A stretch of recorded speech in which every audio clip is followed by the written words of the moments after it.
And we are live. Gentlemen, it's good to see you. I'm going to try and talk and not leave dead air while I post these stream links. But yeah, it's been a week, hasn't it? It's been something of a week. Something of a week. We're all healthy and happy on a relative scale. A very relative scale, I should say. Healthier than we realized. Compared to last week, we finally had some content. I mean, that's, we take those. That's a W, I'd say, for us. But yeah.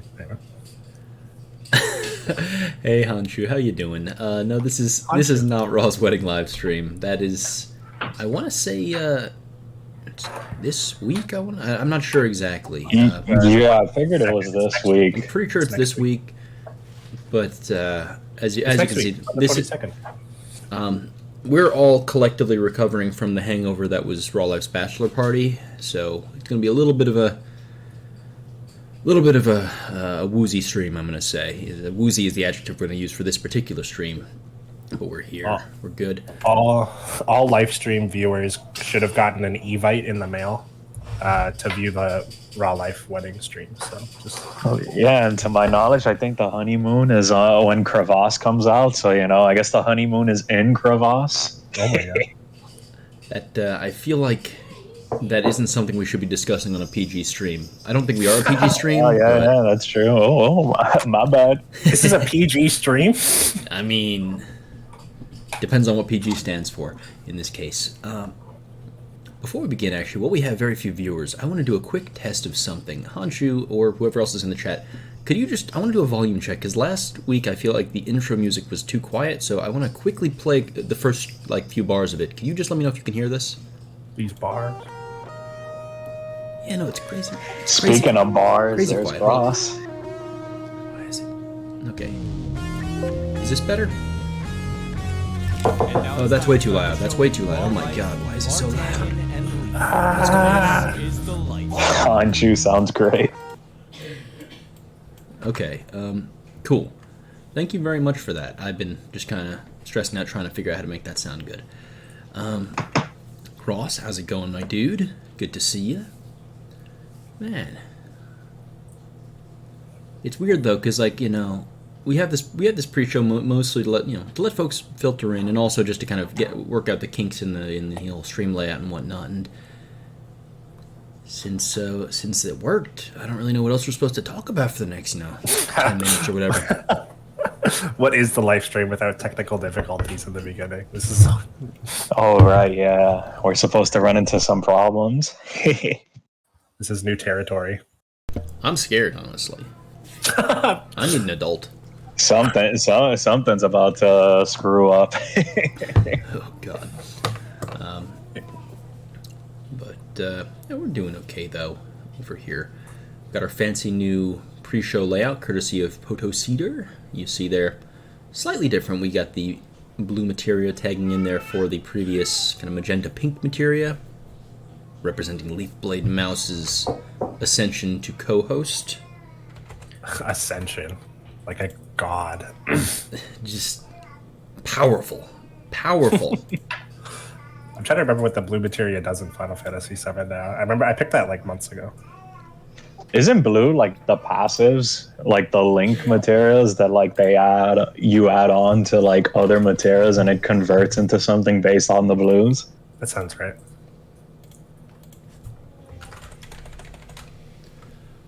All right. Oh man, hype train is close. It looks like Bl'Artagnan and Leafblade Mouse have subscribed using Prime in one case. Nearly unlocking a hype train. This is some powerful stuff. Goodness gracious, the hype is off the chain. I don't know if you can hear in the background. Baby Blart is losing her mind.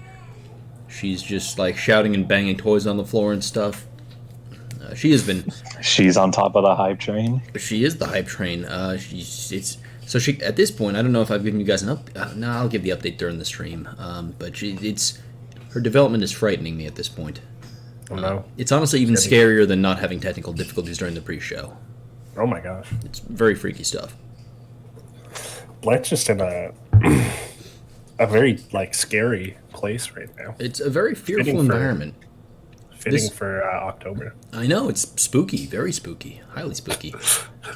2 more weeks until Halloween. Oh, The yeah. Halloween stream is Blart's kid crying and the live stream not having technical difficulties. Oh, God. What's scarier than No, that? we're about to see Kafka again, the Kafka 2.0. Oh, Jesus. I mean, Do you guys dress up for Halloween and stuff? I haven't in a number of years because I've gotten lazy, but this year we're probably going to dress Baby Blart as something. Right. I have not, yeah. Honestly, like the past few years, Halloween has been like a ghost town down here in Florida. Ghost Town, you say? Uh-oh. Yeah. Oh, I remember something we do on the pre-show. Chat. In addition to the music check we did earlier, all 3 co-hosts sounding good. Just want to make sure about that. I think I might be peaking or something if I'm reading my audio capture right. So let me know if that's the case. And I don't actually know what I'll do about it, but it'll be good. It'll be good for my stress to know something's going wrong.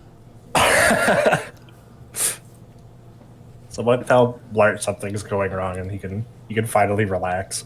It's like a stress reliever. It's the other shoe dropping. The anticipation is honestly worse than the bad thing happening. Yeah. Yeah, once the dam breaks, you can take care of it. Exactly. Hey, D-Knight, how are you? Howdy, D-Knight. What's up, my dude?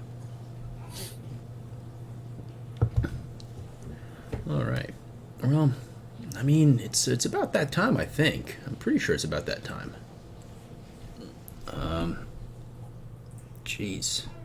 Imagine starting the show, like, on time. Sucker. It's a sucker's game. You know what, Dino? We missed you, too. We missed you as well. Oh. We're glad to have you back. It wasn't the same without you. I can For say sure. that because Welcome back, D-Night. I can say that because last time, because when you weren't here, everything was going wrong, and I was way more relaxed about it. That's not actually true. I think I'm just at a base. As I've said, pretty much every stream that I've hosted. Exactly. See, that's what we're into. Howdy, Joey99. This is, after all, the most romantic stream that you'll find on Twitch on a Monday night, the live stream. Isn't this romantic? I mean, we had our cozy cottage a few weeks ago. We've been watching the kind of the blooming romance between Raw Life and Becca, who will be getting married very, very soon. We also had hurricanes. We've had hurricanes of love, except they're actual literal hurricanes, and we didn't love them. So we've had hurricanes though, which is, I mean, it's not wrong. But with all that being said, I think we're about ready to start the show. Wouldn't you say, gentlemen? Oh yeah, let's get this. Yep, let's get this show on the road. My God! All right. Oh, hydrate. Excellent. Everybody, take a shot of water. It's good for you. The body needs it. Okay. Well, in that case, let's get this show on the road in 3, 2, 1.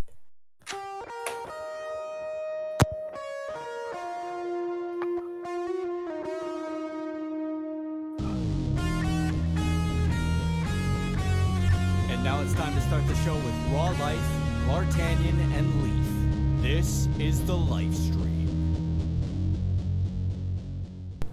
Hello. Bl'Art here, having successfully unmuted his mic this time on time, with the Lifestream. Is my stream layout looking as bad as it looks to me? Oh, jeez. We're off to a great start here, gentlemen. This is the live stream. Shoot, I had a whole intro planned and I completely blanked on it because I was so focused on not muting myself before the intro this time. Damn. Yeah, we are your Dissidia Final Fantasy Opera Omnia Monday night Raw stream? Not really Raw stream. That's, I'm pretty sure... Not this week. Not this week, definitely not this week. And most weeks not, because that's copyrighted, I'm pretty sure. BlueStack's already acting up. Classic stuff.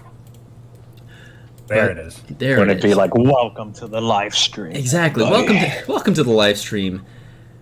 I'm your host, Bl'Artagnan, joined as ever by my incredibly reliable, unbelievably handsome, and increasingly less sick co-hosts, Leafblade Mouse and Blind Eye. Leafblade, how you doing? I'm doing pretty good. I'm still working on a cough. I don't know. I kind of talked about it before the stream, but like I've consigned my life to forever have a cough. I mean, it sounds like that's just going to be the way of it. Unfortunately, so. But you know, we'll work it out. But no, I'm doing good. My little brother, I mentioned it last week, and my little brother was visiting for his reading week, so we hung out pretty much all week, and it was like a fun time. So it was kind of nice to haven't seen him in a few months, so it was really nice. But yeah, doing good. How about you, Blonda? I'm doing great. Weekend was pretty good. I ended up working at a church on Saturday, so was exchanging religions with the pastor. He was talking about a religion. I was talking about Yevon, so things were pretty good. How are you doing, Blar? I'm doing all right. Been pretty exciting times in the Bl'Art household. The missus and the little one are getting over some, I guess, seasonal illnesses or something, some congestion, some coughing and whatnot. But other than that, we're doing all right. Continuing the hunt for a house, which is a weird choice to make in this market environment. But sometimes, you just gotta bet on yourselves, I guess. But other than that, I'm mostly enjoying myself, enjoying the game. I think it's in a pretty fun state. Maybe not, I wouldn't say it's the best state of the game or anything, but I've been kind of enjoying myself in this here mobile game that we've been playing, and that is Dissidia Final Fantasy Opera Omnia, which I mentioned in the intro is the game we play. We had some stuff that happened. Oh yeah, you call me that. As I mentioned, going for a house, I decided and I have to cut back somewhere, and Defo is currently taking a hit in terms of the subscriptions, so I'll probably pick up one more pass in a few days once I can try to really maximize the event timing, and then probably going to go free to play for a while while we try to get a house big enough to house all of Baby Blart's wants, needs, and stuffed animals. Nice. Prioritizing. Exactly. I like that. See, sometimes the mobile game has to take a hit so the baby can have the stuffed animals. This is, that's classic saying. I'm pretty sure Confucius said that. You can look that up. But we have fun here. We had some stuff happen in this game, and I don't know why I'm having such a hard time talking about. Oh, right, it's because I turned off the music and left the sound effects on. That's brilliant. All right, I was gonna play some chill music in the background. God, I'm good at this. We're moving. Yeah, so we did have some one of our kind of big end game events, Transcendence. Always exciting. I find I'm always looking forward to Transcendence with lockouts and everything like that. Yeah, and then we had another event come out, this Aerith intersecting wills. Yeah, I don't know. I think both of these, as a whole, both of these events are probably better than last cycle's stuff, other than Spiritus. Well, I'd say, if you... Oh, well, Cycle, yeah. I was going to say last week we had, one fight, so... But yeah, cycle-wise here, it feels like a step up. I clicked the wrong button here. Transcendence is always a joy to just return to. And again, with these big events, it's usually 4 characters are getting something, whether it's an FR or a rework. Oh, God. And the reworks lately have been pretty good. I messed up bad. I forgot that it does this. It does this every time when you transition. For those of you who don't know, when you switch your game from your phone to BlueStacks or vice versa, it resets your settings. Not your skill orders, which is convenient, but your settings, and that includes whether or not you've it's shown you this, you've beaten Transcendence animation. So we're going to be sitting here for a couple minutes while it reminds me of all the Transcendence tiers I crushed into the dirt using... I use that. Well, this could be one of the cons, right? It's the more Transcendences we get, it's an extra 20 seconds to, add to this. If I was thinking on my feet, I would have gone in and done this before we hopped on the stream. I actually got all the settings reset up properly, but then I was like, that's it. I'm all good. This is kind of a nice tour down memory lane, though. I'm seeing lots of characters I forgot that I put in Transcendence. Gilgamesh. Yeah, I see Cle- Gilgamesh here. Whoa. That was the fight that wouldn't die. If you remember that one, that shitty dragon that just stays alive for a while for no reason. Yeah, that fight sucked. Yeah, that fight was terrible. This was a challenging fight. And then this was here's tier 11. Oh, damn! What a team. Excuse me. Immaculate team building and flawless execution is what brought us the victory here. Cleared by 14% of players so far. I don't know. I think more people will do it. Compared to 10, yeah. Oh yeah, I keep forgetting that you don't need to clear that transcendence to unlock the next one, right? You get to do each of them. Yeah. Yeah. Yeah, you can do them in whatever order. Okay, then yeah, no, for sure. This Transcendence 10 was like tricky and difficult. This one, I mean, this one, it threw some stuff at you, but mostly needles. Actually, it threw mostly needles at you. But I don't know. I didn't find it that crippling. It felt threatening. One of their moves felt threatening, but then everything else didn't feel threatening at all. From what I remember, the 10 car flow 2. The most recent fight was so difficult with no BT phase, it took him 12 turns. Holy shit. That is... Damn, dude, that... You can need some therapy after that. 12 turns, my god. Going to the double digits. Oof. And D-Knight, that blue Yang, he is dope as hell, I gotta say. I did not expect Yang to be one of my favorite units in the Shinryu era, but here we are. Did I not call it Bl'Art? It's fun. This almost makes up for Kais. Never gonna let that one go on. Never gonna let that one. Well, not until Kais FR comes around and he finally gets to be something more than bad selfie. I'm still mad that I couldn't get him to work in Divine Brothers, but that's another thing. I feel like this fight was asking, like, mechanically, there's a lot going on, but it's all kind of dealt with fairly simply. Yeah. To the point that it's kind of not scary, and the health of this boss is also like pretty low. Yeah. I think a big thing with a big thing I think is, I don't know if we've seen this before, but since Spiritus was functionally a higher difficulty level than Shinryu, we were just coming off of this massive HP pool that you had to really like stretch yourself to get through.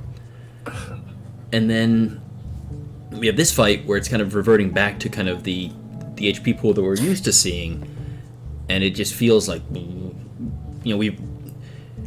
it's like after getting used to lifting really if Raw Life is here, he could tell you the number, but the really, really big weights, and then you lift some not so big weights, and it's not as hard anymore. I figured I had to bring some kind of weightlifting analogy in here because, our guy, repping the guy.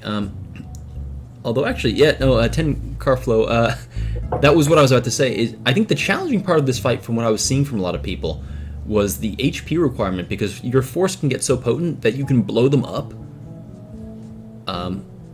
almost by accident with the counters, and the mechanics of the fight can bring you into a point where you kill them before you can actually heal up. We don't need to talk about the crucibles right there. I mean, I feel like these are always kind of whatever. These are gimme fights. This was a gimme fight. This is not what I meant. Clicking is hard, and this was a gimme fight. Yeah, that's just gimme fights.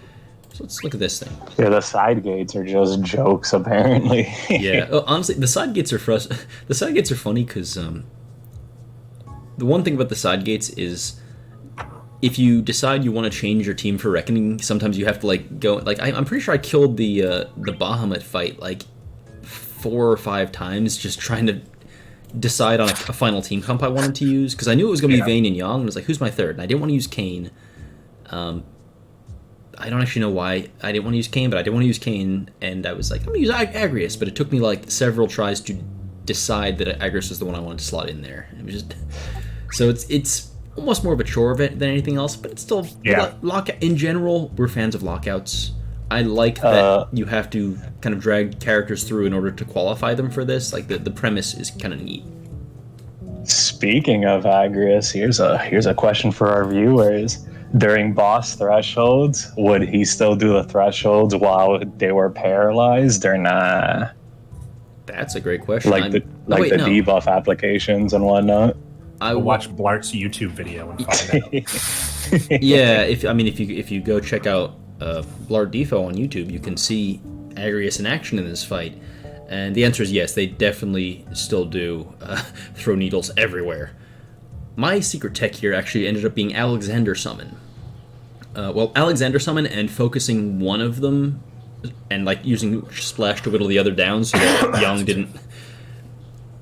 So what I ended up encountering, I don't know if you guys have this too, was I came out of like Vane's burst phase after doing a big mighty burst phase like with the FR and all the jazz, and I pushed them to like 20%, 29% or something like that, and so they stacked up 4 of those needle or I think it was like 6 of those needle things in a row. Yeah. Yeah. And then Young was like, hey, we still have 1 turn of force time left. And actually the first run through, it did straight up kill them while we were still at 1 health.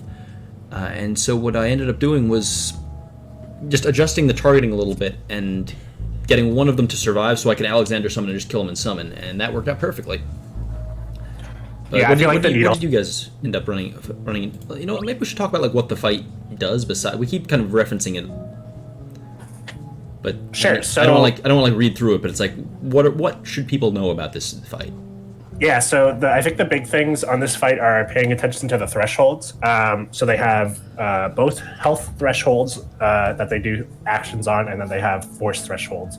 I actually like the force thresholds for this fight because they all kind of do different things.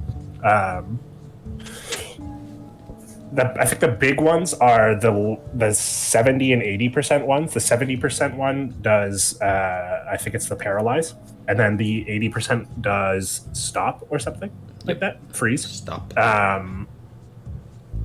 So you kind of get nerfed that way, where they kind of make you skip a turn. If you're doing an off-turn comp, that won't work anymore because you're paralyzed. You have to have a turn, and you won't get your counters.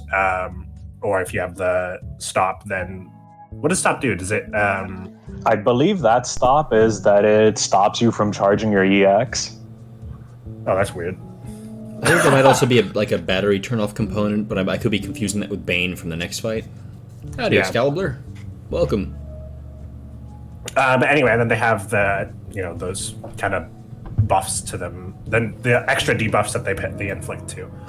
So I think that's kind of interesting. I think the more significant one, like Bl'Art was talking about with his run, is the needle shower ones, where I think it's every 20% health. They do like an AoE gravity HP attack. Yeah. And they'll do that every 20%.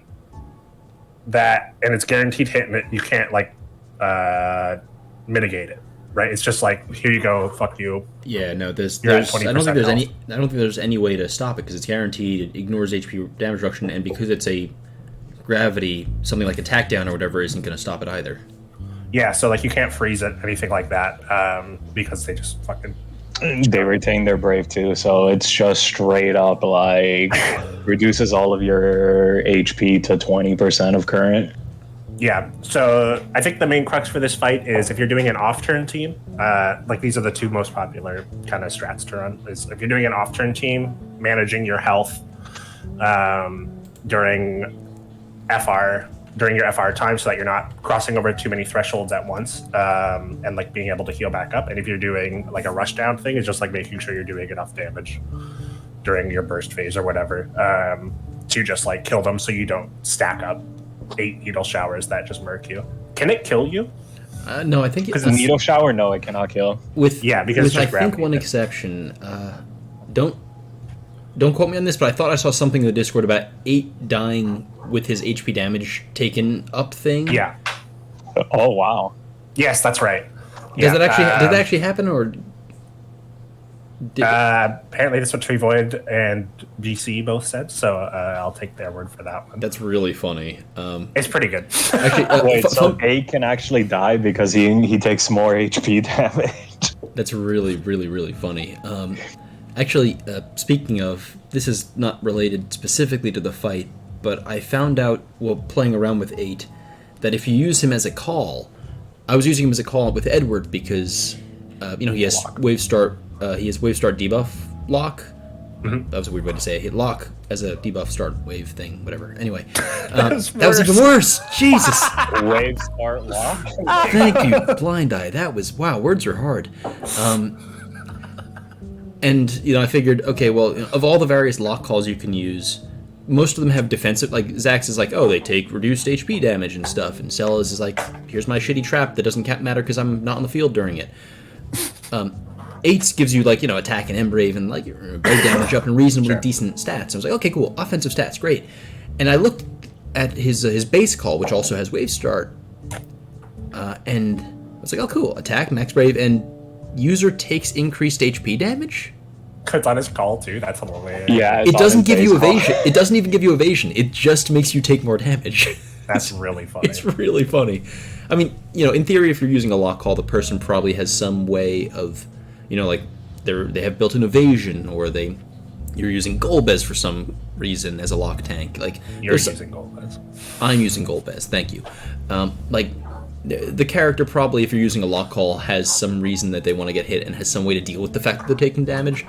But the fact that he increases the HP damage... it might be one of those really calls funny to give the enemy false hopes, you know what I'm saying? Oh, it's a flex call. The flex call, I like that. The flex call, there we go. You got a style the try something call. The mess around and find out call. All right. So yeah, I mean, that was just a fun bit of trivia that we've been doing a lot. I've been doing a lot of kind of goofing around, playing around, mostly with Edward, but we'll get there in a second. So yeah, this fight. Any other thoughts about it? Basically the tricks are, don't let it chunk you too hard with this thing. Be careful at the debuffs and heal before you kill them. Yeah, I will say most of the cover tanks, if you're running a cover tank, they have some way to deal with it, like Gladio's and Immortal. You'll get hit by the gravity, but like anything else, he can tank it. Orin heals every time he counters, so he'll take damage, but then he'll counter and heal some HP back. He's not going to heal fully, but he'll at least be healthy compared to your other teammates. Yeah, and I believe outside of their thresholds and needles, the rest of their attacks are dodgeable. So Golov would be good, and either way, he's an immortal. So even if he were to get hit, he can't die. One thing I wanted to mention, or two things, is one, you do have to enchant your party, I believe, for this fight. At 50% force, they get they just absorb physical attacks, physical and magic attacks. So you do have to enchant your party. Yeah. And they also, if you scroll to the top there, Blart, near the top, they have a thing in the details. They have a thing where they increase their FR gauge themselves on your, more for each of your player actions, which I think is something that JP is doing right now. That makes it harder to naturally build force faster than the enemy.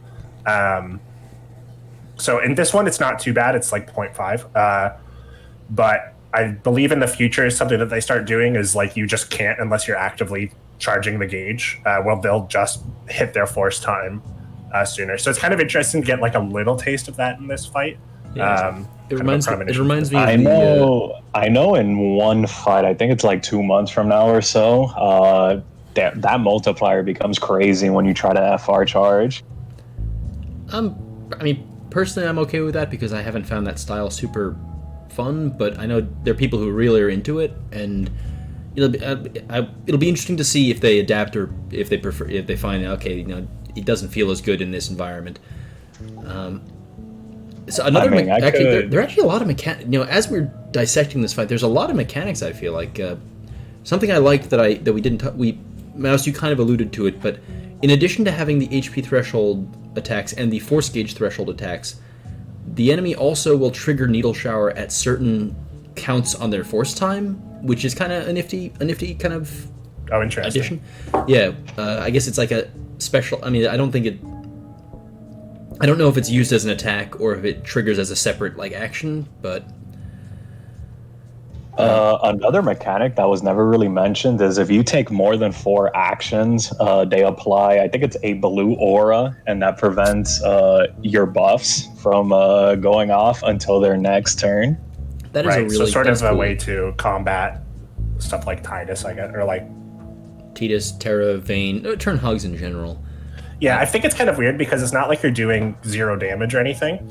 It's just like you can't buff yourself. Yeah. So on someone like Terra, maybe not a huge deal unless that affects her overhead. Her free turns come from chaos from her LD, giving her a buff, a frame buff. So Sure, but you would probably use it before the blue aura, right? And then you would get the blue aura during. I mean, if we want to go specifically into Terra, I think it'd be a problem because usually what you do with Terra is you FR, then use 2 of her LDs, or you use an LD, spam, LD, spam, and that's the force time. So Yeah, I guess that's true. So it would definitely kind of what's the word, nerf your force time. But before, like, they would usually penalize us by just making the boss take 0 damage until our next action. So this was pretty odd, but, honestly pretty welcoming. And unfortunately, because of that, there were certain characters that can cheese through it because of this. I thought we were about Yeah, to talk so- about that.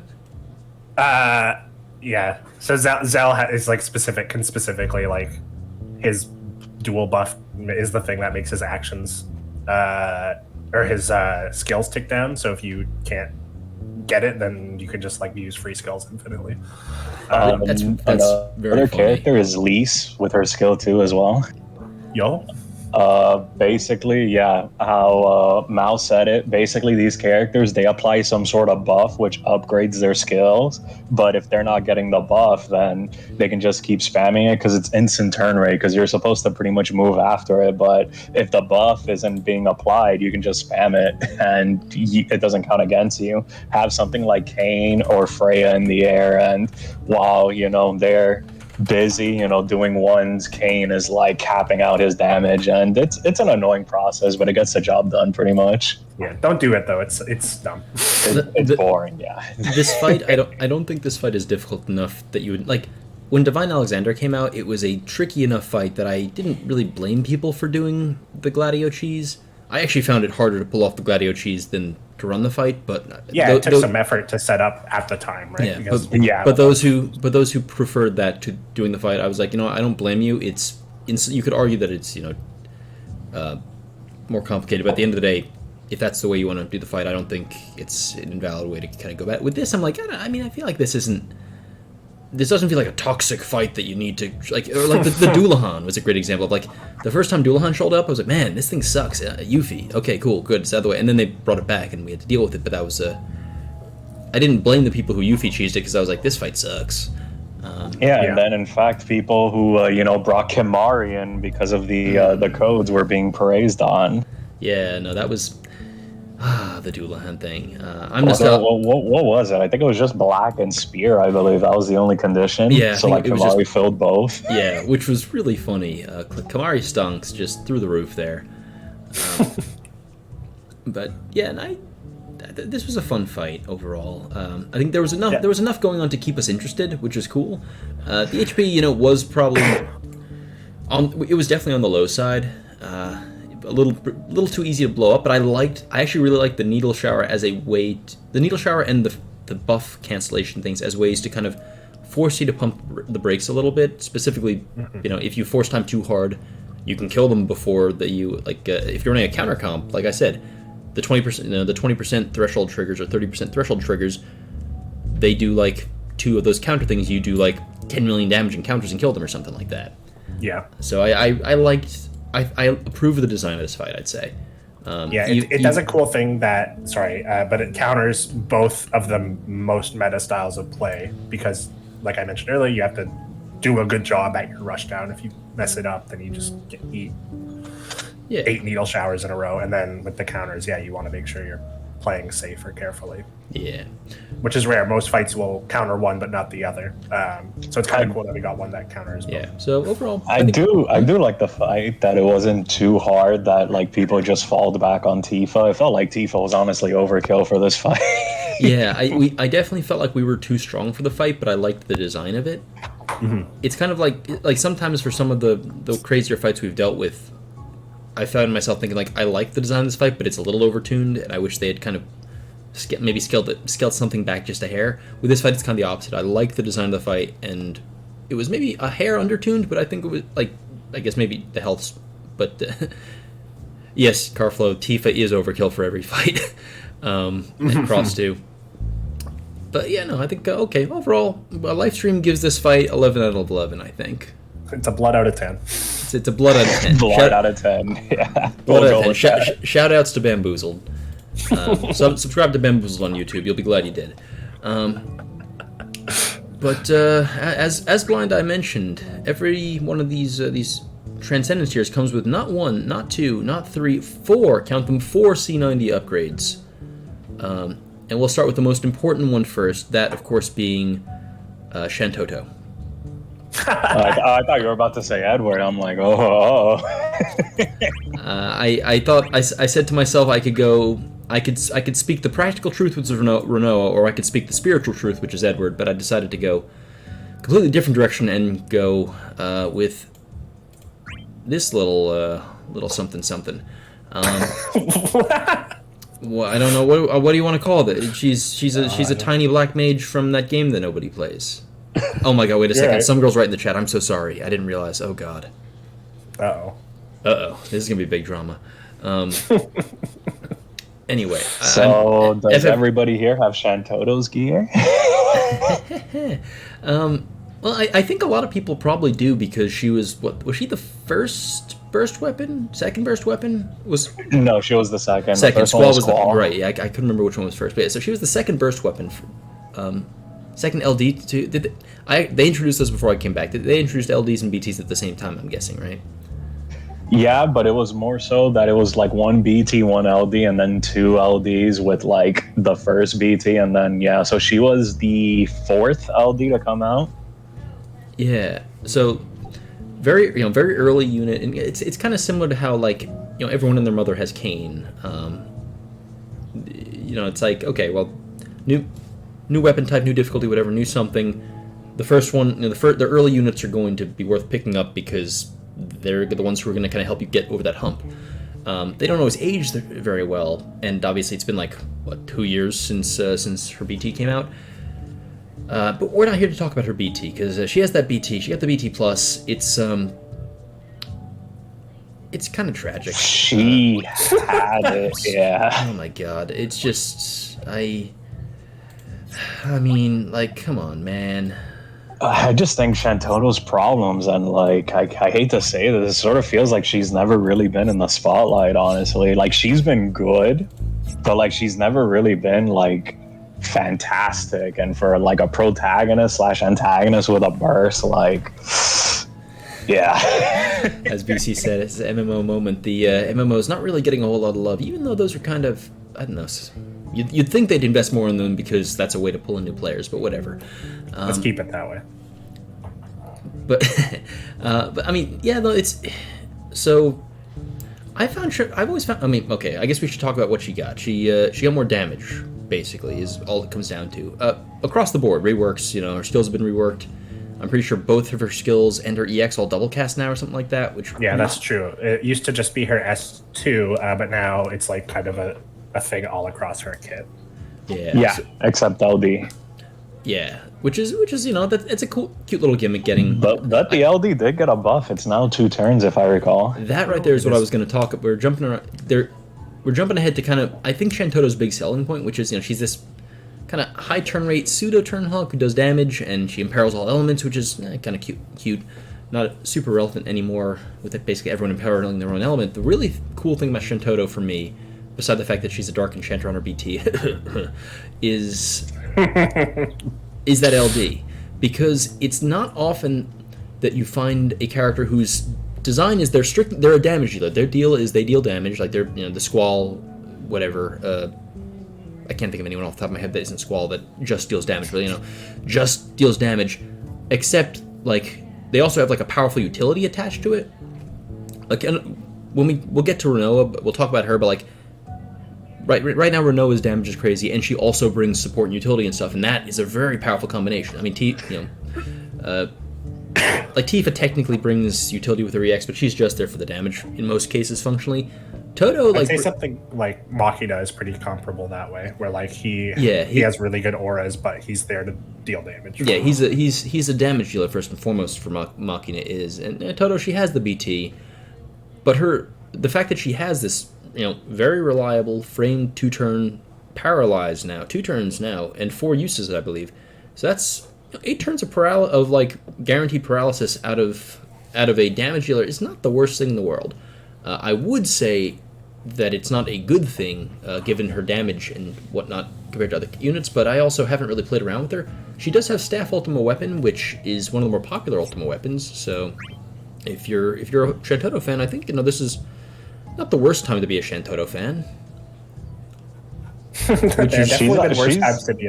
She's also in a pretty peculiar spot because right now we saw with Ferris's fight that they started locking out certain element, and apparently that's gonna be on the rise for quite a while. So I can't believe I forgot to mention that. Triple element is pretty rough.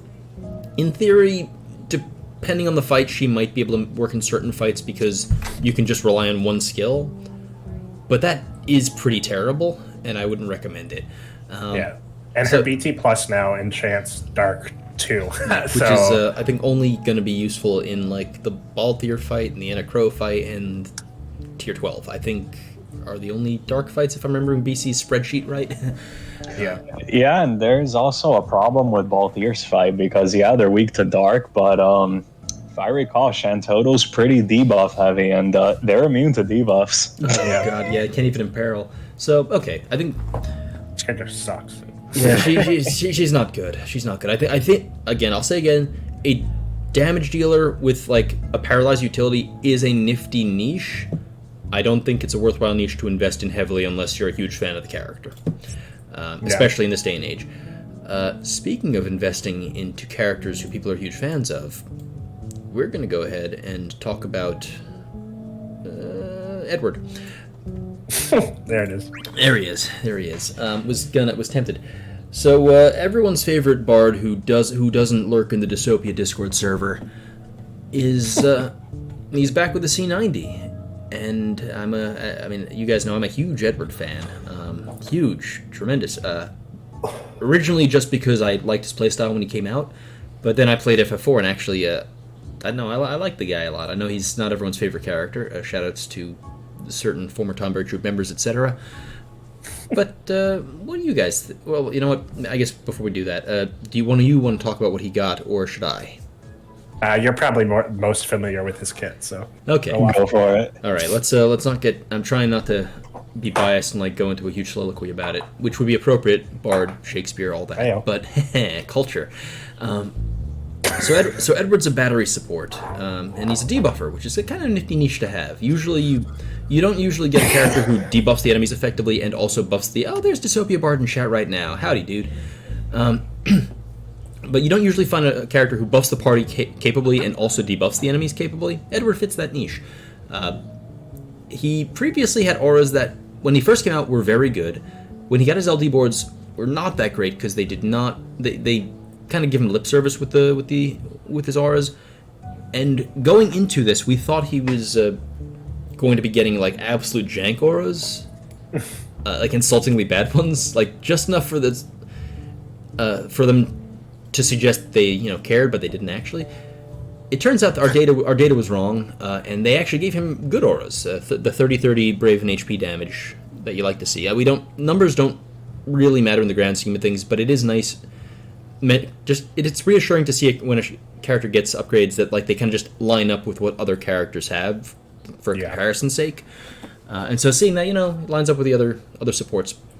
His debuffs remain unchanged, but in short, little defense down. He has this stack debuff that debuffs attack and brave and eye brave, which is whatever, and at max 3 stacks shuts off enemy gains, which was a lot more useful back in the day. Now we have a lot more ways to shut down gains. You know, I mean, Setzer can do it a lot. Arciela is very capable of that. Yuffie, Kadaj, we have a lot of different ways to turn off Brave gains, but Edward has that utility. And then he also, of course, has Sleep, which is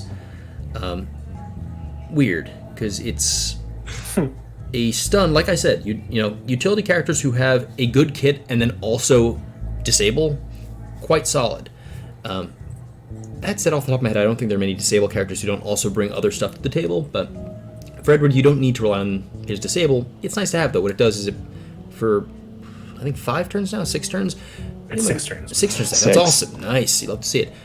The enemy will not act, but it goes down on their turns and when you damage them. So it goes down. In my experience, you'll usually get 2 stuns out of it per enemy, maybe 3 if you play your cards really right. Edward's EX also extends his debuffs, so if you time it right with the EX, you can kind of keep it on a little bit longer. That's cool.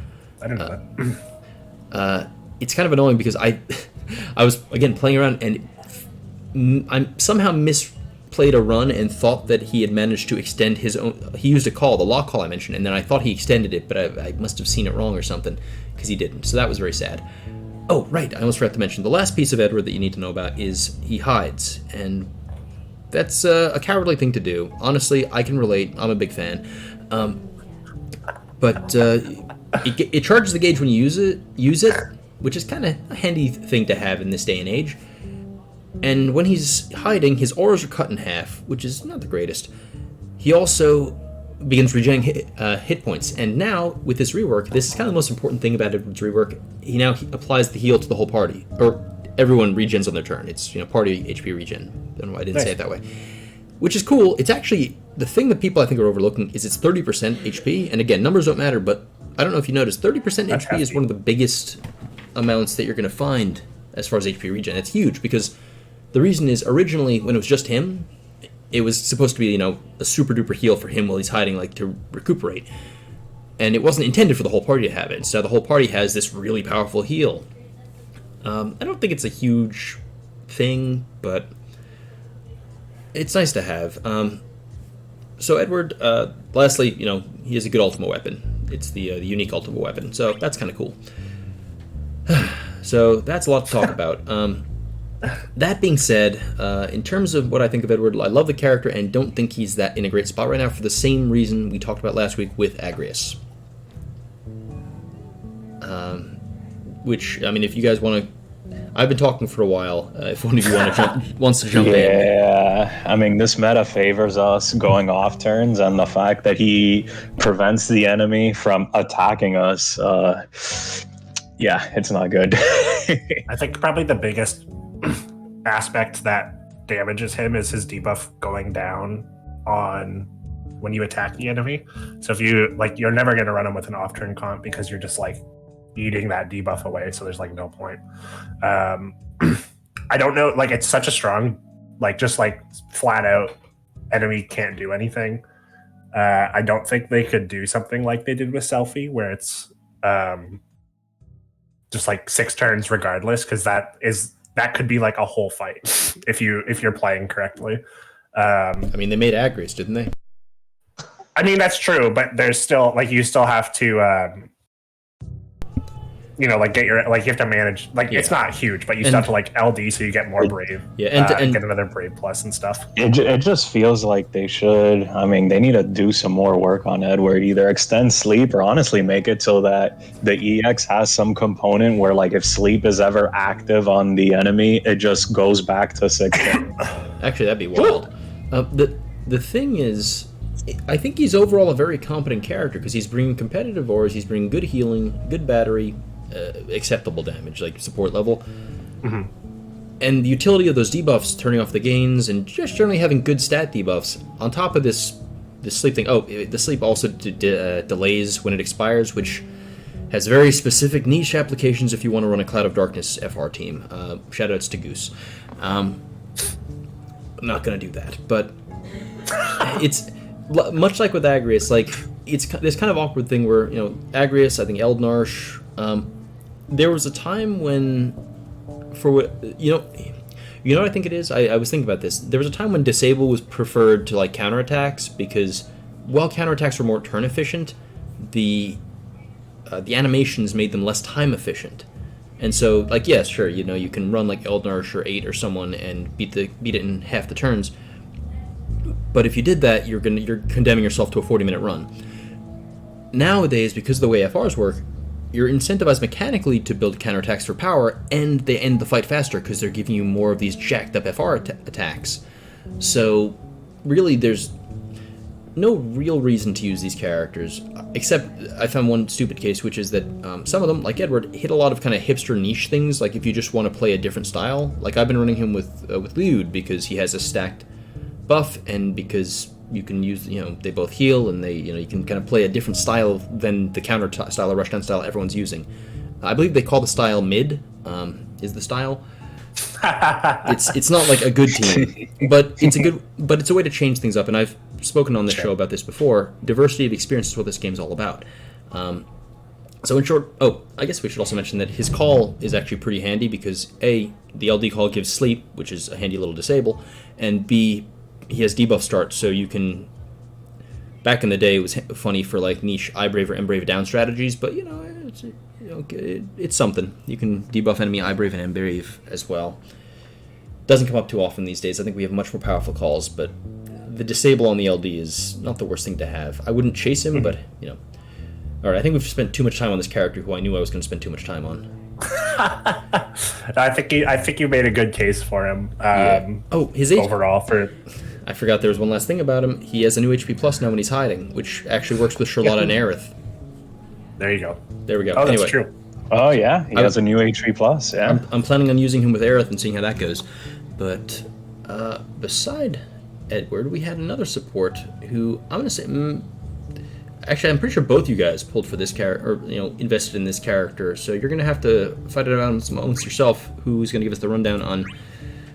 Wow, I really haven't been respecting Deuce at all, have I?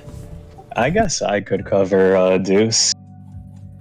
Sure. So Deuce was one of these characters that, especially at LD era, she was garbage.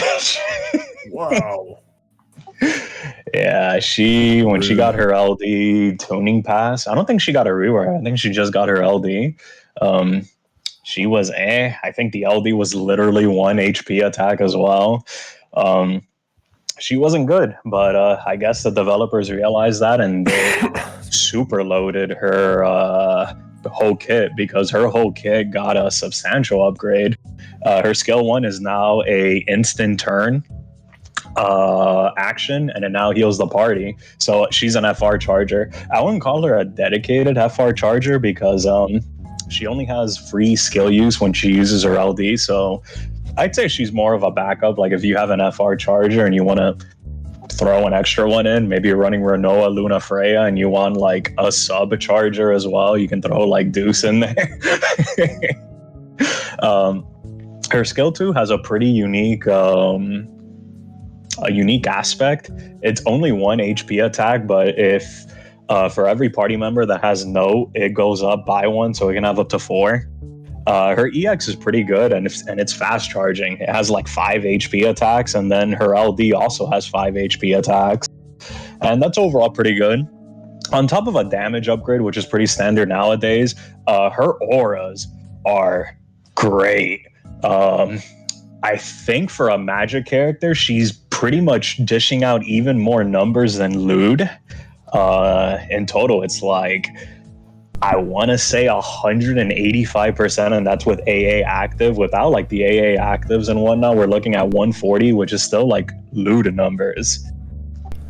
And that's basically it. She's not without her faults. Her note buff, it only gives 10% attack to the party member. Pretty bad. It's actually worse than it used to be. I think it used to give like 15 and some Embrave, and now it's worse than that. Yeah, and she also gives a magic attack up, which is 30%. I mean, coupled up with I guess her auras, it's okay, but like still, it's clogging up a party slot. And she also has a 20% generic Embrave, so yeah, no, her like actual buff she gives to the party, like it leaves much to be desired. If they merge the M-Brave and the M attack to the note, it would be a lot better. What were you gonna say, Bl'Art? I apologize. I'm just looking, and I'm looking over the numbers, and again, numbers don't matter except like for Orbots. She gets like what 80% brave damage to for magic users plus a beefy attack aura and HP damage. Yeah. That's whenever we have a character like this, we say, oh well, they're competing with BT units, and that is true. But like, I mean, I'd say, oh, they're competing with BT units. They're also competing with BT units, like actually competing and putting up a something to consider. Right, and then another thing is she also has a 20% HP damage cap up. She has the support armor, and she leans towards the HP department, so it totals to 20. So it's overall pretty nice. And also for the people who chased Luna Freya, she's one of the few characters who can fulfill all three conditions. I believe her conditions are deal ice, deal water, and then buff your party. She does that with her skill 2 and EX, and yeah, it's pretty good. It's not like you have to like lean back and do something. Like you're going to be pressing skill 2 and EX a lot. So for all those Luna Freya enjoyers, I don't know when you would use Luna Freya with elemental lockouts, but hey, I mean, if an opportunity arises that you can use Luna Freya and you want to like have party members that can fulfill her conditions reliably, Deuce is a solid option. And you keep going. I didn't mean to interrupt you have still thoughts. Oh, I was actually going to say, what do you guys think about Deuce? Do you guys have her, and do you plan to use her? Yeah, I've had Blue Deuce since her LD release, and I've always kind of liked the character, even though she was pretty poopy on her initial LD release. I used her a lot, and she was fun, but comparatively, I thought she was kind of bad with everyone else. But now, I think she's good. Like you mentioned, her FR charging is like not great, but I'm not like a huge FR charge character anyway. Or a character. I'm not a character. I'm a guy. I'm not a huge FR charging user anyway. So, I think it's kind of nice to get like a small boost. And she has good on-turn healing now, which is not something I don't believe is something she really used to have before. She was like mostly she was a burst healer with her LD. But now I believe her S1 heals as well. That's right. So she's a good burst healer now as well. And oftentimes when we have these characters who lean one way or the other with physical or magic attack, the losses they get from their normal auras don't really make up for the fact that they have these extra auras for the specific damage type. But for Deuce, I don't really feel like that's the case. I think she ends up having really nice generic auras on top of the more specialized things with magic damage dealers specifically. That actually, I think, really highlights something that they did right with this tuning pass, which they haven't in the past for Deuce. And it's been said elsewhere, like, if you're going to have a character specialize in something, make sure they do it better than everyone else. The example people love to give, like with Seymour, he's supposed to, after 50%, his damage gets great. The thing is, like, it doesn't get, like, better than everyone else great. It becomes, like, really good. Like, it becomes, like, it's not, it's comparable to, like, Machina or whatever we want to call it after 50%. But, like, if you really want to sell that, like, oh, he's good after 50%, that's why you use him, he needs to clearly he should be doing 10 HP dumps a turn or something crazy. Yeah.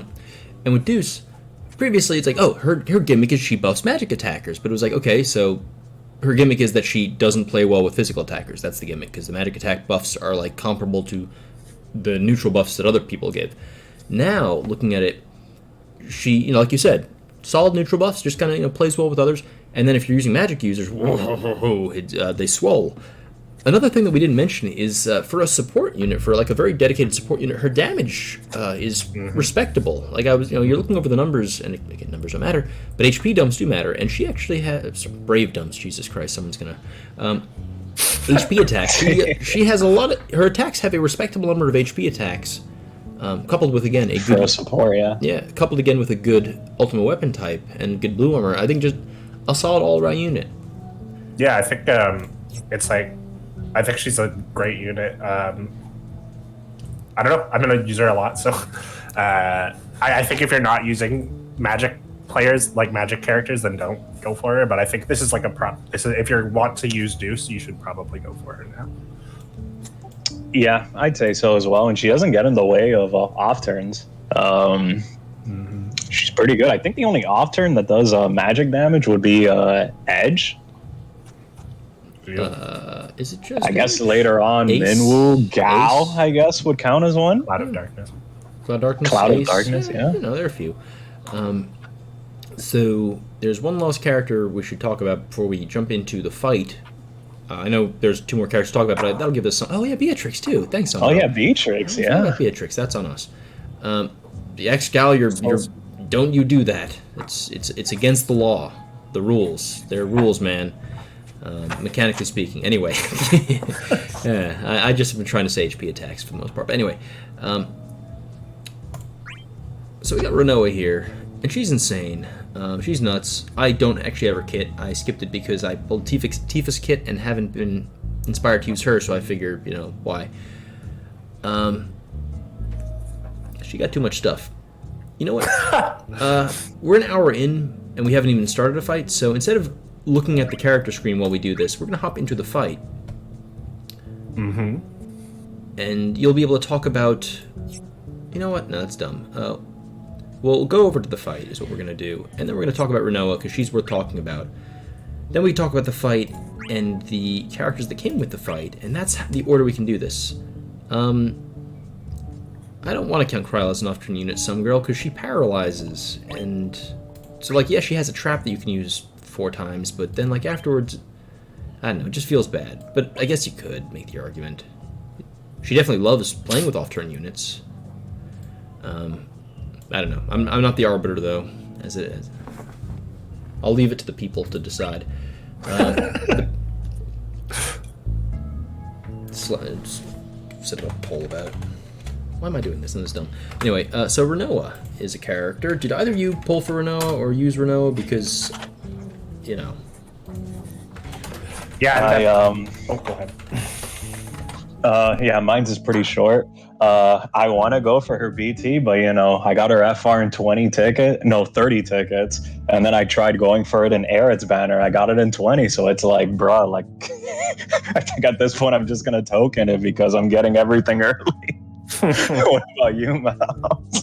Yeah, I did not quite have your luck. I've never had Rinoa at any point in the game, and when I was kind of casually playing during the Chaos era, she was my first character, so I was like, okay, I'm gonna go all in for her stuff here, and I got robbed. I ended up getting her BT pretty early, and then didn't get an LD or FR until like 560 G tokens.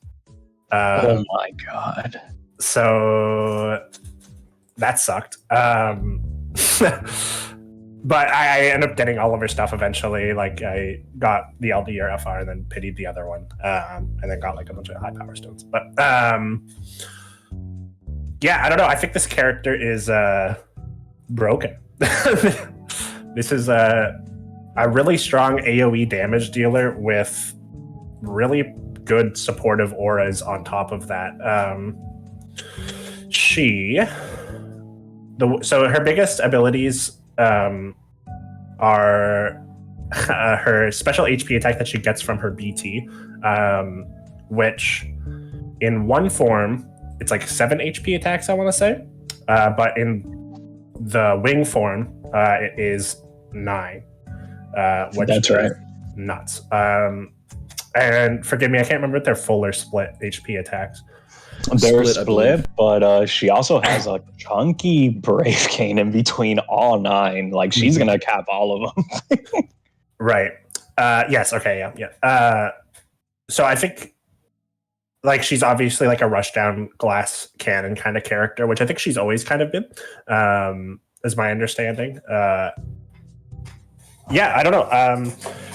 I just think she brings so much and does it super easily. Like, she's not a difficult character to play by any means. That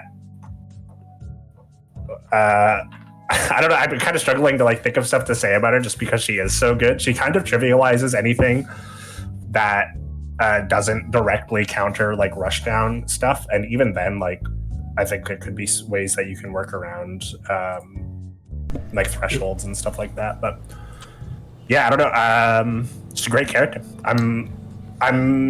She's kind of my nice, like, I don't really feel like playing Defo today, but I have a content to do. I think it's good to have those for, sometimes you just gotta. Gonna jump in real quick with two things. One, we ran a brief poll to see what the people think, and the people think that, nah, Kryl is not an off-turn unit. So there you have it. Decisive and empirical data brought to you from the people by the live stream. And speaking of live stream, I wanted to do a quick shout out to CSGX, who is in the chat. I don't know how many of you know this, but a little bit of live stream lore. Back when we first started streaming, it was just me and Raw back in the day. I think before Zoey even joined us, we were like, what do we call this? I think Zoey joined up with us. We were like, we need to come up with a name for this. And I believe it was CSGX who said, what about the live stream? And we were like, that's brilliant. And so I just wanted to thank you, my guy, for giving us the show name, because we didn't even realize at the time there was a cool pun on Raw Life's name. That ended up being like a sweet bonus, which he never let us hear the end of once he figured it out. But anyway, yeah, Rinoa's busted. Blind Eye, do you have any comments on Rinoa, or are we just going to talk about, like, man, she busted? He's gone. When it comes to Rinoa, the thing about Rinoa is people are like talking about her support, like her having a support stance. The thing I see about Rinoa is even when she's in DPS stance, her auras are pretty nice for like a selfish DPS character. Yeah, I don't think anyone's using Rinoa in her support stance. I think it's only just in the DPS stance. Because I think literally with everything active, she gives like 70% HP damage to the party, which is insane for a DPS character. That's insane for even a support character. Mm-hmm. Yeah, for sure. Like Bl'Art was talking about how he was running Lute and Edward. That's like 50%. And then you have, this character, singular, 70%. Like, obviously, if her FR is active, she's going to abuse the 70% herself. But even on the off turns when or maybe like on cooldown before her FR is active, because I believe it's not instant turn rate. So when you use the second one, a party member or two can squeeze out 70% on their next actions before she drives it. Yeah, no, she's pretty good. Yeah, I've been using Luna Call on her to just like BT finish FR, and then I'll use Angel Wing to just like charge the gauge twice or whatever, and then go into BT.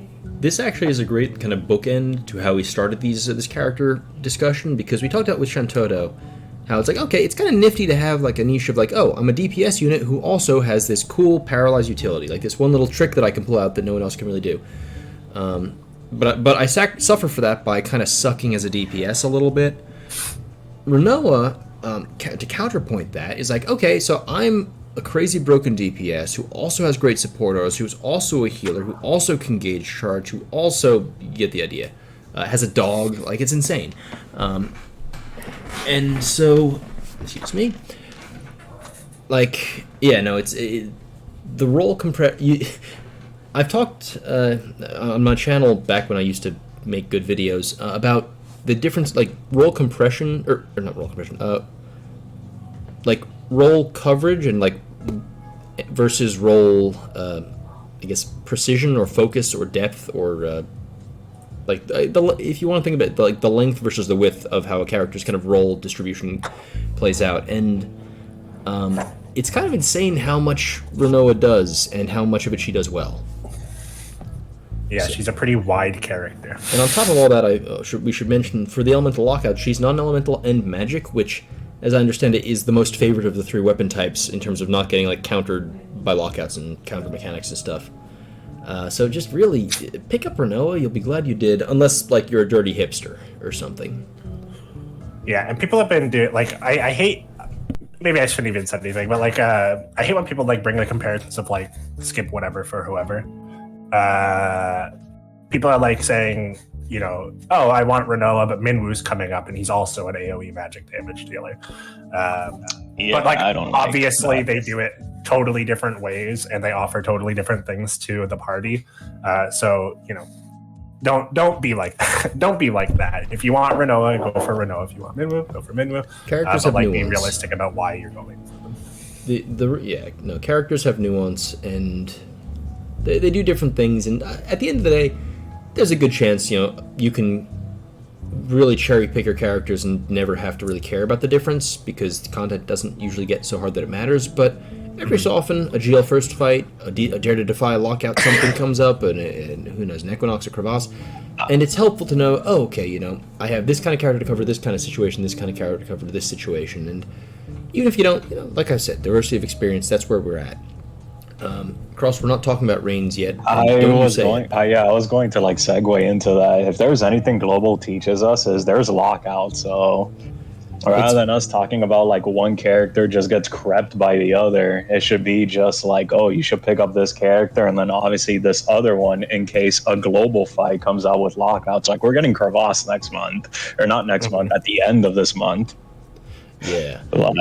And that has lockouts. Like it's specifically said in stream, it's going to have lockouts. So now it's more so you should like expand your options and whatnot. It's the same thing with tanks. Like, why would you just stick with one tank?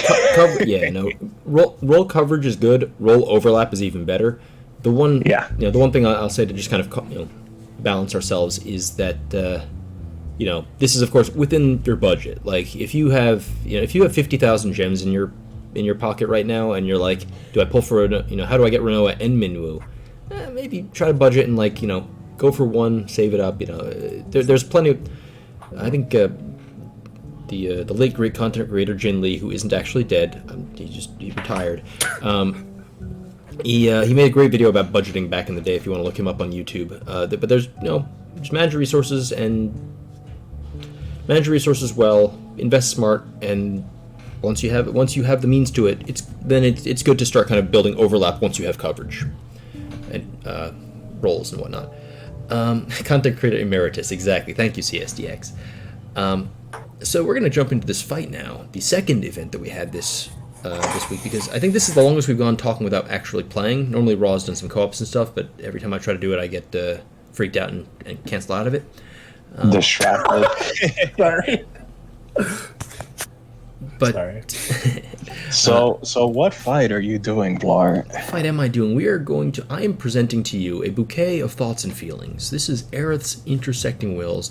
I'm going to catch a lot of flack tonight because this household is divided. The Bl'Art household is staunchly divided because my wife did grow up playing the Final Fantasy VII, U.S. release, in which it was localized as Aerith, whereas I mostly live in the Defo space these days, where it's spelled Aerith, and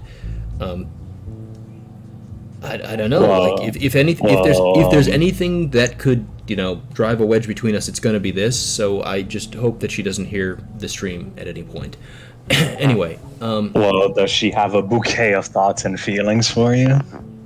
She might have a fist of thoughts and feelings if I'm not careful. Whoa, that escalated quickly.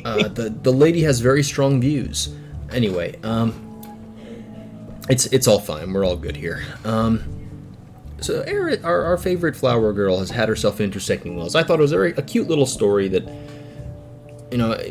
yes, wills, memories, wills, of course, the usual stuff. But it was still kind of cute. We had the crossover appeal that we like to see. We had mostly it was just, hey, what characters like flowers, and kind of rolling with that. Did you guys read the chapter? Did you enjoy the cutscenes? Did you enjoy the story? We really need to get into this fight. So answer quickly. We're not going to delve into it too deep. Good fight. Good chapter. I'd say good chapter, as well, yeah. Good chapter. We've done it. Okay, and we have a fight to go with it. Everyone. Before we discuss the fight, who should we use in the fight? This was actually a team I haven't used yet that I was planning on bringing to this fight, but I don't have to use this. We could bring Viewers. Viewers, friends. Yeah. Friends, Roman's countrymen. What do you want to see, viewers? What do you want to see? Let us know. We could. I could bring Edward. We could do that. I do know. The viewers ended up, choosing some of your blues. Maybe, they can request one of them. You know what? If you want to place a special request that isn't Ursula, I'd be happy to oblige. 10 subs and we'll do Ursula. I don't know. 15 subs. Okay, 15 subs and we'll use Ursula here. You drive a Show off your bargain. boy Edward. You were singing his praises. Maybe you can even bundle it up. Theodore and Ursula together for 20 subs. I don't. We could bring Theodore. This will go great.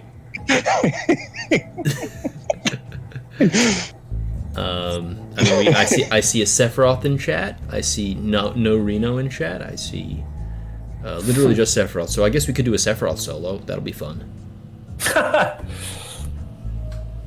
The old Sephiroth. Show off your boy Edward. All right, we'll show off our boy Edward. Build an Edward team. Let's see what do we got for. So Edward, we have a couple of choices here. He works with Aerith. He works with who I haven't used yet. He works with Charlotta. He's good with Lewd. He works with Desh. I don't think that's a good idea in this fight. For those of you who don't know, of course, this is one of those elemental lockout fights where any element that isn't ice is going to deal 1 damage. I actually brought Faris and Setzer here, and it went great.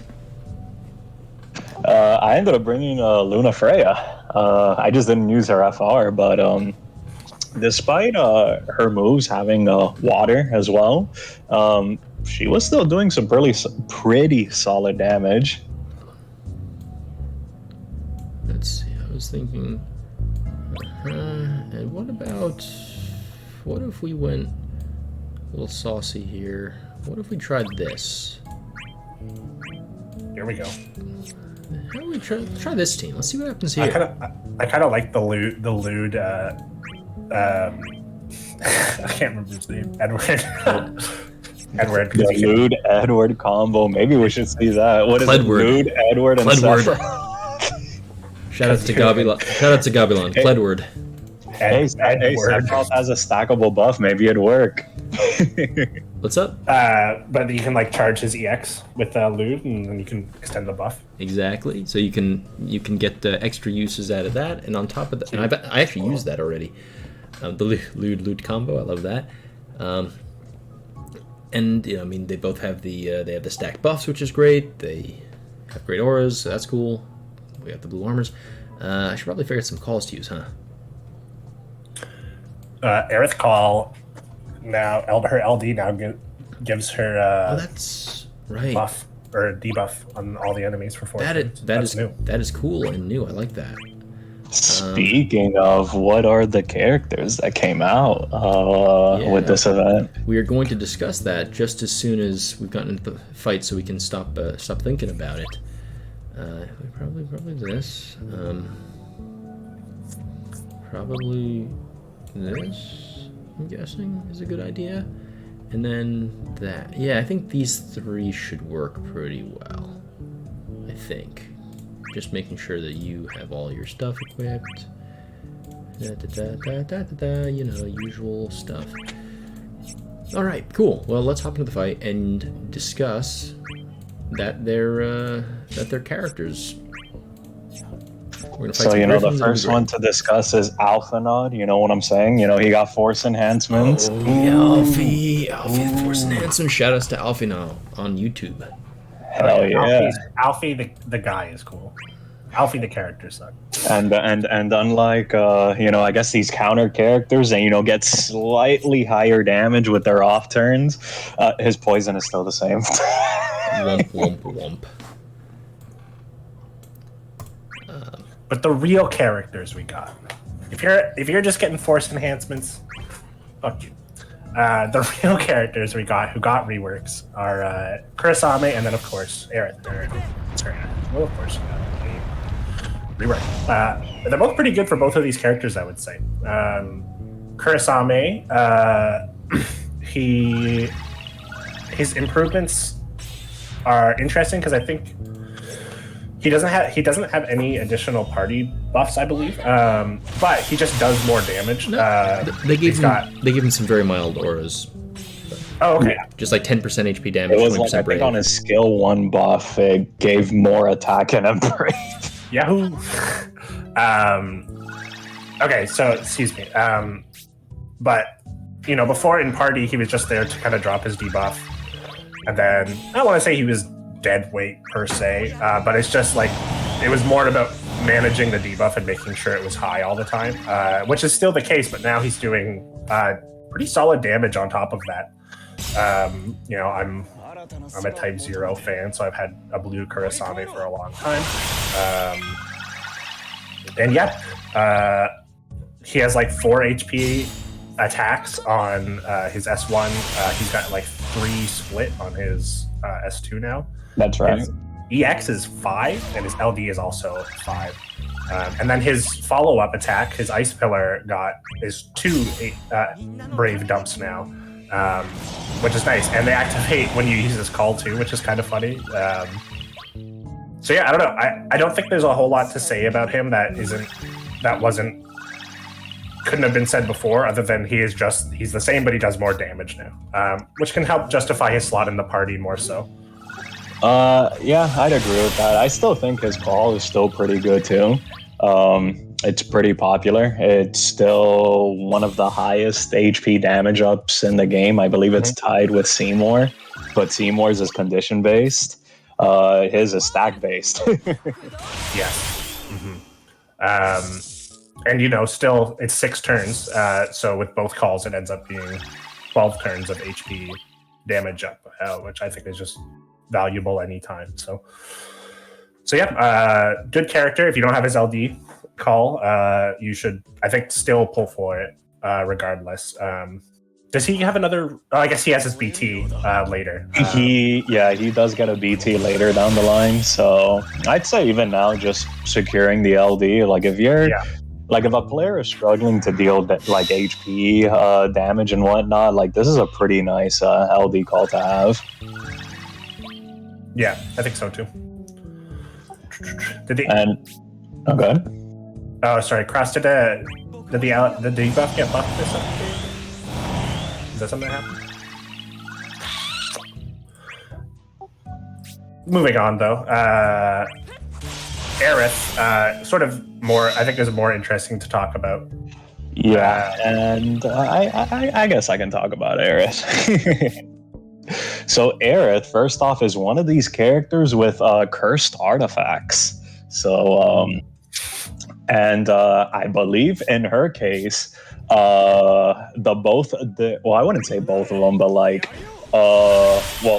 the both cursed artifacts she got +1s, both of her used, but one of them is pretty desirable.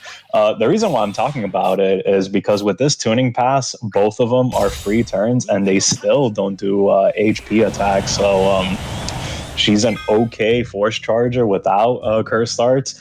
She's pretty good with the cursed arts with for force charging. And Aerith,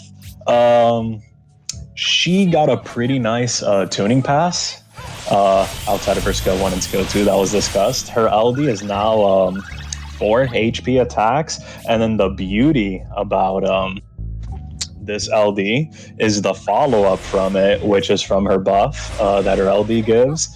Now applies her debuff to all targets. Before, Aerith's issue was you had to juggle around with her debuff on both targets because it only lasted 2 turns, so she was kind of inconsistent in my opinion because of it. Yeah, there wasn't a lot of crossover. Like, she has high turn rate on everything, including her HP attack, but before there wasn't a lot of, like, you couldn't always have it on both targets because of the low duration. But now that's not an issue at all. For sure. And then her EX, it's on a fast plus charge time, so this thing is up often, and this thing has 6 HP attacks. So, or actually no, I believe it's 7. It's like party brave plus HP and then 2 brave plus HP 6 times, and she brave gains in between, and she also heals the party, so you're going to be pressing this whenever it's up. On top of that, the LD buff Seal Evil now gives her an exclusive HP attack called Seal Evil. And the attack itself is 3 HP attacks, and it also fills up her EX recast up. So overall, pretty good. She did get an FR. She's the featured character with an FR. And it's sort of like a unique twist to FRs. So the reason why I say it's a unique twist is because, first off, this is the first FR that doesn't even do an HP attack. You use it, it heals the party, it batteries your party, and that's it. You go immediately after. The caveat to this is you now start off with 150% instead of 120. And this FR does have, I guess, an FR aura, people are calling it, or like a force effect. I think we'll call it an FR aura. The FR aura is that it gives 40% HP regen to the party. And her condition is 40% when you do a transformed brave and HP command, and then 20% when you battery, and it's another 20% if Aerith is the one battering the party. That's interesting. Yeah, so overall, it's a pretty good FR effect. 60% is pretty generic now. Like Loot is 60, Luna is 60, Sabin is 60 but strict. So this is a lot more generic. Yeah, we're starting to get into one thing we probably should have mentioned on Rinoa is that she, on her turn, she has 80%, which is what Cam Cheese level was at. We're starting to get higher and higher numbers. I think this is sort of where it bottoms out. Is like most characters are getting somewhere between 60 and 80, unless it's like an off turn, kind of thing. What the hell just happened? Yeah. Where did the game go? you closed it. There's a close game button? I guess so. I Son just of a watched bitch. you shut the game down. Oh my god! But yeah, I'd that- say, I mean, I wasn't even trying. I think I just fat fingered that. That was incredibly dumb. Does that count as Blart losing the fight? Let me get a pulse. Wow, yeah. that's depressing. You see, there was no pool set up. It's like, yeah, man, like Bl'Artagnan failed due to disqualification. But yeah, overall, I'd say Aerith is a pretty good character. If people want to pull for Kurasame LD, I'd say having Aerith at LD level or higher is like a really nice consolation prize. I mean, if you get her FR, it's pretty good, but like her FR is more, I'd say more niche. We have a lot of characters that have a transformed brave and HP command, but I want to say we have a decent amount of them that don't battery allies on turn. Like Rinoa, for example, doesn't. She does have a handy C slot that you could, like C sphere slot that you could put a battery sphere on to fulfill that condition.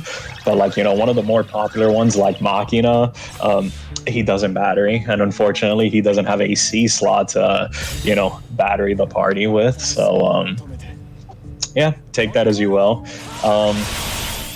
I will say Aerith's uniqueness would be that she prevents the enemy's buffs, but she also gives your party debuff evasion. And I personally feel like that is handy to have on one party slot. Like, obviously, we have separate characters that fulfill that. Like, we have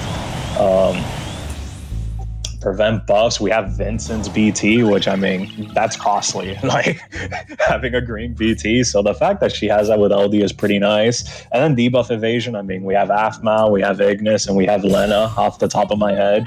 I believe that is it. I might be missing one more, but yeah, overall, she's a really good character. Her auras are solid. Her FR, a little bit more niche, but her kit all around is good. What do you guys think about Aerith, and did you guys pull for her? I threw some tickets at the banner because I was pretty comfortable just kind of taking the free upgrade with her LD. And didn't manage to get her FR. I'm okay with that. I do think this is a character where a lot of her power isn't in her FR. It's kind of a nice add-on, but I think this is a totally fine character to not have an FR for. Just kind of force enhance and take the free upgrade. I don't know. What about you, Blake? I kind of agree with you there. That like the free upgrade for her is really nice. She's just generally just a good unit. Very flexible. A lot of like similar to Deuce and Rinoa. Like supports that deal a lot of damage are highly valuable because the one way we can creep units in this game truly is by scaling up hit points. So having a support who deals good damage now, later on they're going to deal like okay damage in the future, and that's going to be really great. Right. And then another thing I forgot to mention is we have a poll up, by the way. Everyone go vote. One thing I forgot to mention is that she also has 20% HP damage cap up. She like Deuce has support armor as well as 1-3. So yeah, 20%. And then I will say, when it comes to lockouts, because I know there's some fights where they lock out magic, she's unaffected by it. Like, she can do ones, and she has so much Brave Gains in between, and even a small Brave Gain aura to the party, that she's largely unaffected by it. So, yeah, go ham with her. Yeah, and she just does a ton of damage.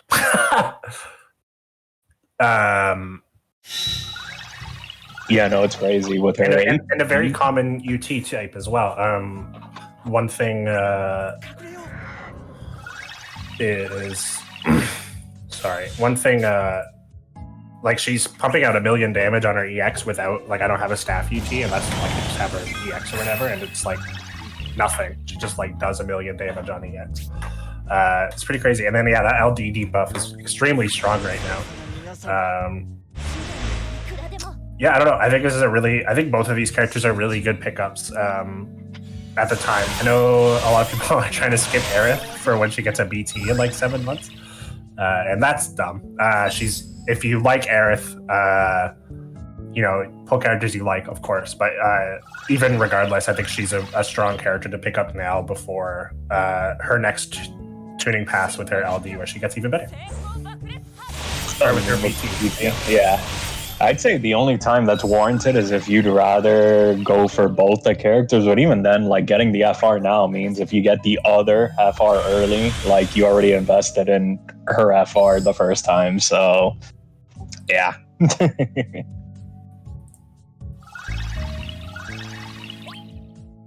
Did you do you have anything else to add about Aerith there, Bl'Art? Or Kurosame even? Sorry. Yeah, I mean, Aerith, similar to Rinoa, it's just that, as I said, like, roll compression is so valuable in this game. And so a unit who, like, cancels, you know, prevents debuffs, or prevents buffs, heals, batteries, last stands, revives, and does damage, plus good auras, like, sign me up. And that's ignoring, you know, having a pretty decent overall FR, in my opinion. Not the best FR, I feel, but solid. I think it's an okay FR. Yeah, exactly. I think not everyone can hit it, but like, especially I think more so burst. If your favorites can hit it, it's really nice to have. Like, my reason for going for her is because, you know, FF10 guy, Yuna, transforms Brave and HP attack and batteries the party. I mean, she does get an FR later on, but hey, if I want to use her at BT level, I have Aerith driving her BT in the meantime. Yeah, I don't know. Her FR like almost seems like it comes across as generic. I don't want to say it's restrictive per se, but like there isn't a lot of characters you can battery with, you know, HP or Brave Plus. So yeah, it ends up being kind of similar to Charlotta's in that way, because she has pretty similar effects from what I remember. Right? It's 40% plus 20%. Yeah, I believe so. I don't know if the Brave gain is tied to Charlotta only. Oh, it is. That's correct. So in this way, I guess it's a little bit more flexible because you can. Aerith's has the same effects, but you just need to battery a party with anyone with an HP attack. So, how's this fight going for you there, Bl'Art? Well, probably going to go a little bit cooler now because I managed to line up Cyan where I was hoping, but this is kind of showcasing things like this team works, it gets the job done, it just, I think, isn't as flashy or as powerful as like a rushdown or a counter team. Like, check this out. We are on pace to, you know, they're at just over 50% health, so I'd say we're on pace to, you know, to kill them in time. It's just a question of what am I trying to do here? Sorry. It's just a question of like, is this really a better use of my time than like just, you know, bringing a counter team or something? Sure. This team looks pretty good. It's fun to play. The buttons are all very satisfying, which is really big for me. Yeah. You know, this fight in particular, I didn't hate it, didn't love it. I think it's kind of basic. Overall. I think so too. Outside of the FR, I really didn't feel that good. I did let the FR go off, and then I'm like, oh, that happened. All right, let me just restart real quick, and then it just blitzes it. yeah, the FR, when they activate their FR time, they take no damage, or at least they have enough defenses where they effectively take 0 damage. Yeah, one thing I messed up on my original run was I was like doing a Rinoa rushdown, just like trying the character out, and I biffed it somehow, and they ended up getting like force on their last turn at like 1%, and then I didn't want to wait the 5 turns because there was 1 enemy left, so I just like resetted the fight. That's kind of what happened with me too. Yeah. So, Indolent Lard is here. Let's go. Hello, my Indo. boy. Good evening, Indo. Oh my god, I forgot what I was going to say. I guess I could do this. I believe you were talking about not the mechanics, but like their FR pretty much making them immortal and whatnot, and that you had to restart.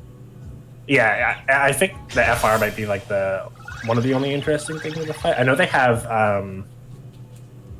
some debuffs that they can apply onto you. What is it? It's a charm? It is a charm, which is basically just a paralyze, which is unframed, which is handy for ribbon strats, and Bane, which turns off your brave gains, and I think your ability to like Setzer style gain any kind of brave, along with sorry, I'm just trying to remember what I'm trying to do here. They have disable on them. Yeah, no, I kind of wish this fight had a little bit more mechanics. Like, they rise up at 40%, but it was sort of like, well, what else do you do? Well, what they do is they chuck out a whole bunch of HP attacks, which can really wear you down if you don't have a sufficiently defensive team. The trick is we mostly do have sufficiently defensive teams. Let's see here. Or you can use Edward's 30% HP regen. Oh, yeah. And heal the team back up. He will heal the team to full. You Smart. better believe it. Okay, let's see. We want to position her here.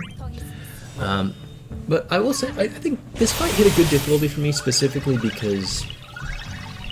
Hold on, I have to remember what I'm trying to do here. Yeah. I think they're paralyzed, right? Yes? No, they have Raijin Call. Hide? Man, this is one of these cooldown fights, and it's sort of like what I talked with a while back with Bl'Art. They tend to make these like permanent content fights somewhat easy. Yeah. Wait a second. He refunds based on... Okay, well, that's nothing. Well, the thing is, it's pretty easy, but it's also harder than I think some of the IWs we've gotten that have just been kind of jank, if that makes sense. That's fair. Yeah, that's fair. Like, I feel like overall... We've seen much worse as far as, sorry, it's really fights go. Yeah, like as far as IW, like think of like Seymour or something like that. The Seymour IW. Oh my god. Like it was just bad. And, or even just Rem. Oh my god. Yeah, exactly. And so like I think that this fight it has teeth to it. It has mechanics, not like I wouldn't like not threshold mechanics or anything like that, but like it has enough stuff that I think. It's kind of it's worth commenting on. It's like, okay, it's a fight that newer players will maybe struggle with and be able to kind of build their experience with. Let's see, am I going to sleep on their turn? I think, do I fade him only? Sorry, yeah, doing the math here because wait a second, they're not even flying. I don't care. Get him. Yeah, I'm gonna get him. Hello, Emma. Yeah, Blake's going to be running the show for at least another few weeks, I think. Yeah, basically, Raw's kind of effectively on his wedding and honeymoon, so we're giving him some time to himself with his lovely wife to be. monstrous Lena damage. Monstrous Lena damage. Overwhelming force there. Really, yeah, the debuffs and the HP attacks, basically it's a good. I think it's a good teaching fight because it has enough teeth to it that it's not a gimme, but it also kind of falls over easily enough to a good team, like this very good team.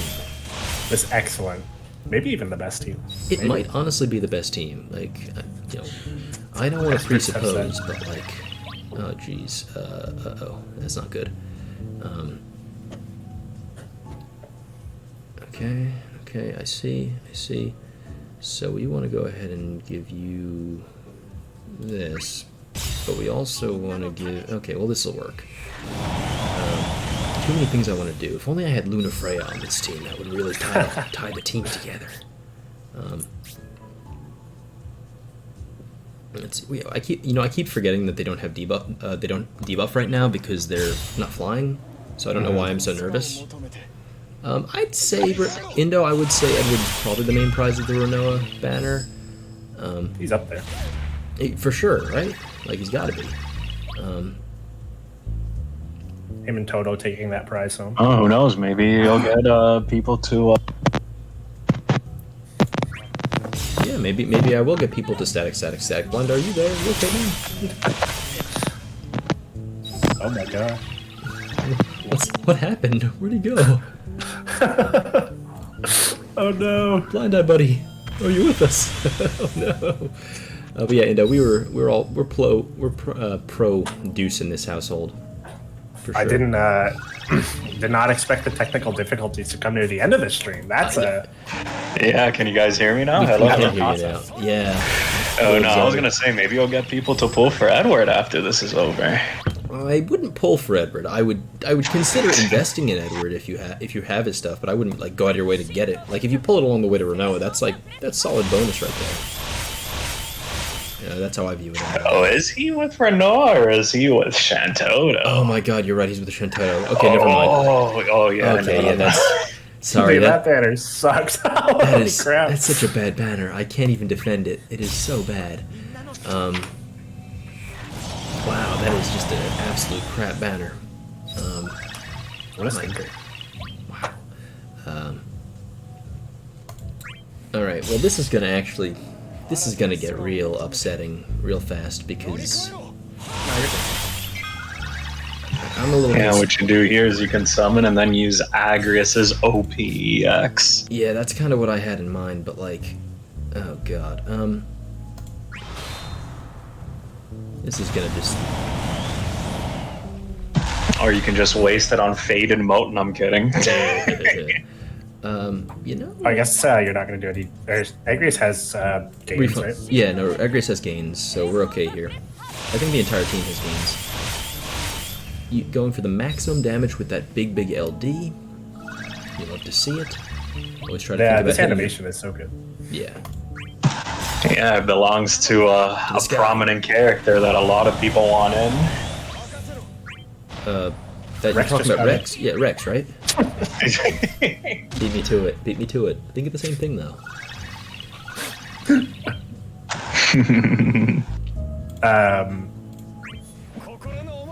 I finally, guys, I have everyone's armor maxed now. I finally did it. I saw Blart with a bangle on, and I was disgusted. I didn't even realize that. I don't actually know where, like, how that happened. To be honest. There we go. Let's get that added HP damage up. Yo. Outstanding. How close are you guys to like finishing up your? Because I was like looking through the other day, like maxing all the armors, and like I almost have all my character boards done for every character. Are you guys like close to close to maxing? You saw what I did there? I actually did a box cleaning over the weekend. I ended up pretty much selling like all the unnecessary weapons, and That includes armor. I have everyone's armor, and I also have every EX plus currently in the game at least plussed, and about maybe 95% of them purpled. Yo. The only ones missing, which I have enough ingots for, it's because I don't have their LD. Oh, no. That would do it. So it'd be like Column, A. Okay, I do have to ask any fucking questions, my guys. I can say the baby's asleep. Any gosh darn questions? Any flipping question? Are there any That's show fudging business, questions? baby. That right there, that is show business. Right there. Right in front of you, the show business. This actually got a lower turn count than my Ferris run. Dang. Ferris sucks. Everyone skipped there. Oh god, Ferris is so bad. She'd be anyway. Go on. Gaming Sage 86. The way we got our summon red is it's actually I think just cosmetic. If you beat Brothers Spiritus with an S rank, then it gives you it changes it to red. It doesn't do anything in the game. It's purely cosmetic. But that's Yeah, I think it still does it, even if you didn't level it to 50 and you beat it to Spiritus. Let's go ahead and look at the MVP right there. I don't know if you guys saw Real Techie at the end of that Brothers summon, because I knew that that he'd be dealing no brave damage. I went ahead and used his sleep because it doesn't deal brave damage. It's just pure, one of those. Genius. It just 5 HP attacks for free with max brave. Because God, Edward's so good. He's not 5 actually that good. full HP attacks. 5 full HP attacks. That being said, It must- okay, serious talk. Edward, he's okay. Don't go out of your way to get him. Everyone go and pull Edward right now. I mean, Make sure you don't tell Ink. Edward is the new mascot of the live stream, so if you don't have a blue Edward, it is true. Now that I'm running the show, I can say these things. Edward is the new mascot of the live stream. So, true fans of the show will, you've already joined the Bl'Artagnan gang. If you've already joined the Bl'Artagnan gang, which we had last year, this year is all about the Edward. yeah, that's an old member. The Bloodward. This is the vintage look. This is the new hotness. Yeah. Make sure your Maximilian is blued, everybody.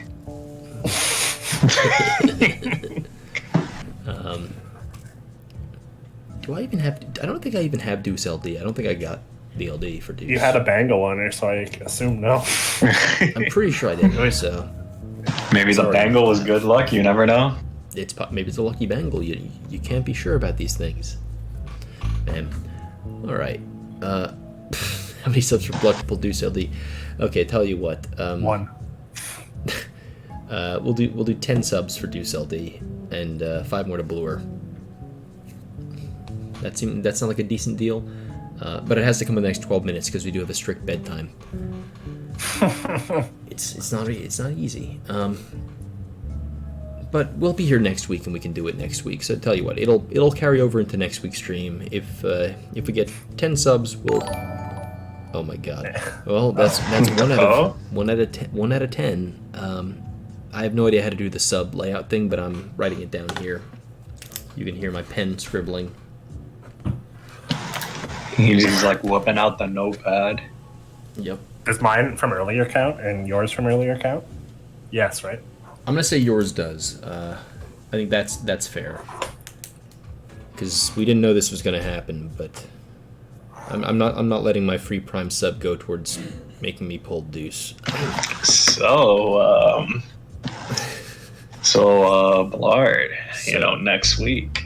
Next week. You're gonna hold out for the leading man and do pulls live. Oh my god. It's funny, I was honestly unironically planning to skip him until his BT. But you make the compelling point that if we're gonna be doing it live, I think there is something to be said about doing. It's been a while since we've done some live polls. So It's true. That is true, yeah. let me get Did back he come to out on Monday? He comes out before Monday. Yeah, no, he'll be out. So I promise you this: I will definitely not pull Balthier when he comes out. We'll talk about. I'll think about it. We may end up having some live Balthier pulls on stream. I'm not sure because I don't have the gun ultimate weapon, and I already have Faris, who's a great dispeller. You talk about how her dispelling is so bad because she's so slow. Doesn't sound like a great dispeller. She's a very bad dispeller. I think giving her vanilla. And then it's also kind of funny that I know he has a dispel condition. Apparently that applies in the off turns, but you would need like a Vanille Sphere for that. But I guess if that Beatrix. I guess if that's something people like, yeah, you could use Beatrix. To add to the Ferris being bad train, I thought giving her Vanilla Smear would help her issues because then her off-turn her traps could break the enemy and dispel, right? But her traps trigger after counterattack, so if you pair her with a counter tank or something, they will break the enemy before she has a chance to. She's it's just this the worst. character can't catch a break. I can't. I don't even know, man. We're not here to talk about Ferris Copium, but we are living it. We are living it right now. But anyway, I think that probably gives us... Indo's right. Ferris is still a cutie. I think that about wraps it up for tonight, though. This is the live stream. This has been the live stream. This will continue to be the live stream. Thank you, ladies and gentlemen, for joining us tonight. Or for those of you watching the VOD, thank you for joining us at whatever time of day you're joining us. Before we close out, Blind, any closing thoughts? Good luck on pulling for the leading man, guys, and see you all next week. Mouse? Don't forget to drink lots of water and go play No More Heroes. That's the spirit. And I will close this out just saying, you know what? I'm calling it this week. Golbez GL exclusive FR, it is coming. See you next week. Adios.